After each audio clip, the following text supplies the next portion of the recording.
అంటున్నది. ఈ లోపల ఇంటర్వెల్, మరి ఇంటర్వెల్ తర్వాత సీన్ ఎలా ఉంటుంది? మరి రియల్ హీరో ఎంటర్ అవుతాడా? అది కూటమి నుంచి ఎంటర్ అవుతారా? వీళ్ళు ఉంటారా? వాళ్ళు అప్పుడే హీరో పొజిషన్లో ఉన్నామంటున్నారు. మళ్ళీ ఇంకా కొత్త ఇంటర్వెల్లో ఏముంటుందో చూడాలి. ఇక ఇంకొక అంశానికి వస్తే జగన్మోహన్ రెడ్డి గారు వర్సెస్ షర్మిల గారండి. కానీ నలిగిపోతుంది విజయమ్మ అని. ఇంట్లో నుంచి బయటికి రావడం ఆయనకి తెలియదు. రాజశేఖర రెడ్డి గారు ఉన్నంత వరకు ఇల్లే చక్కబెట్టుకున్నది. ఆవిడ పెద్దగా రాజకీయాలు ఇవన్నీ కాదు, చాలా మంచిగా సౌమ్యంగా నడిచేది. కానీ ఇప్పుడు ఆవిడని రోడ్డు మీద పెట్టారు. వర్ణనాతీతంగా ఉంటున్నది ఆవిడ ఆవేదన. ఎవరితోటి చెప్పుకోలేని పరిస్థితి. కూతుర్ని వదులుకోలేరు, కొడుకుని వదులుకోలేదు ఆవిడ. వీళ్ళ ఎక్కడా తగ్గట్లేదు. పగోళ్ళకు కూడా ఆవిడ పరిస్థితి రాకూడదని. ఇక సోషల్ మీడియాలో తప్పుడు ప్రచారాలపై ప్రభుత్వం చాలా సీరియస్గా ఉంది.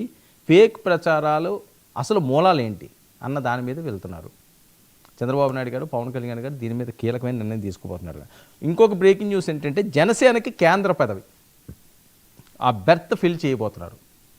అది ఏ రూపంలో చేస్తారు? ఒకరు నాగబాబు గారు అంటున్నారు, ఒకరు బాలశౌరి గారు అంటున్నారు.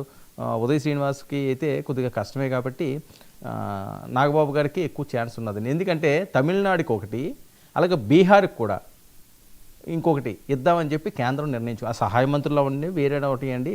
ఎందుకంటే పవన్ కళ్యాణ్ గారు మరి సనాతన ధర్మం అంటూ మోదీ గారు ఏది చెప్తే అది శిలాశాసనంలాగా ఆయన కొనసాగిస్తున్నారు. కాబట్టి ఆయనకి ఇంతమందికి ఇచ్చాం కదా, దానికి కూడా ఒకటి ఇద్దామని చెప్పి ఆలోచనలు చేస్తున్నారండి.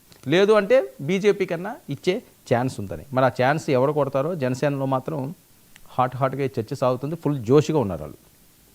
అసెంబ్లీకి రాకపోతే వేటే. అయ్యన్న పాత్రుడు గారు క్లారిటీ ఇచ్చేస్తున్నారు. మీరు జీతాలు తీసుకోవడానికి సిగ్గులేదా మీకు? ఏ రకంగా మీరు జీతాలు తీసుకుంటారయ్యా? అసెంబ్లీకి రాకుండా మీరు జీతాలు ఎలాగ తీసుకుంటారు? 50 రోజులు